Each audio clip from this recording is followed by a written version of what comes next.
రెండు తెలుగు రాష్ట్రాలకు రైల్వే శాఖ గుడ్ న్యూస్ చెప్పింది. మరో రెండు వందే భారత్ రైళ్లకు రైల్వే బోర్డు గ్రీన్ సిగ్నల్ ఇచ్చింది. సుదీర్ఘకాలంగా పెండింగ్లో ఉన్న డిమాండ్లకు ఆమోద ముద్ర వేసింది. ఇప్పటికే తెలుగు రాష్ట్రాలలో వందే భారత్కు ఆదరణ పెరుగుతోంది.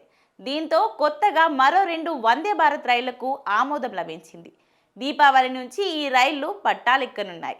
ఈ రెండు రైళ్లకు సంబంధించిన రూట్ షెడ్యూల్ను అధికారులు ఖరారు చేశారు.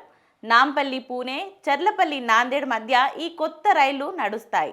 నాంపల్లి పూణే మధ్య వందే భారత్ రైలు సర్వీసును తీసుకురావాలని ఇటీవలే ప్రతిపాదన వచ్చింది. దానికి రైల్వే బోర్డు ఆమోద ముద్ర వేసింది. అదే సమయంలో చర్లపల్లి నాందేడ్ మధ్య కూడా వందే భారత్ రైలును పట్టాలెక్కేలా రైల్వే శాఖ నిర్ణయం తీసుకుంది.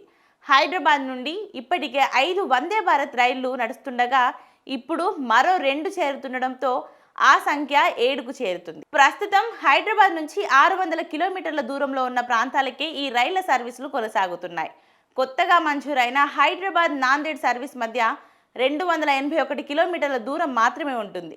ఇక నాందేడ్లోని వ్యాపారులకు తెలంగాణతో వాణిజ్య సంబంధాలు బాగా ఉంటాయి. అలాగే హైదరాబాద్ నాందేడ్ మార్గంలో నిజామాబాద్ పట్టణం ఉంటుంది. దీంతో అక్కడి వారికి కూడా బాగా ఉపయోగపడుతుంది. ఇక హైదరాబాద్ నుంచి పుణ్యక్షేత్రం బాసరకు ప్రయాణికుల రాకపోకల సంఖ్య ఎక్కువగా ఉంటుంది. దీంతో ఇక హైదరాబాద్ పూణే మధ్య వందే భారత్ కోసం సుదీర్ఘ అధిహట కాలంగా ప్రతిపాదన పెండింగ్లో ఉంది. ఈ నగరాల మధ్య 592 కిలోమీటర్ల దూరం ఉంటుంది. కొత్తగా వందే భారత్ కేటాయింపు ద్వారా 8 గంటల్లోనే గమ్యస్థానం చేరుకునే అవకాశం ఉంటుంది. చెర్లపల్లి స్టేషన్ నుంచి పెద్ద సంఖ్యలో రైళ్ల రాకపోకలు కొనసాగుతుండడంతో ఇప్పుడు చెర్లపల్లి నాందేడ్ మధ్య వందే భారత్ ఖరారు చేశారు. ఇక హైదరాబాద్ పూణే మధ్య ప్రస్తుతం 17 రైళ్లు రాకపోకలు సాగిస్తున్నాయి. ఇతర రైళ్లకు పూణే వెళ్లేందుకు 12 గంటల వరకు సమయం పడుతుంది. ఇప్పుడు వందే భారత్ ద్వారా ప్రయాణికులకు సమయం ఆదా కానుంది. దీపావళి నుంచి ఈ 2 రైళ్లు పట్టాలెక్కే అవకాశం ఉందని అధికారులు చెప్తున్నారు.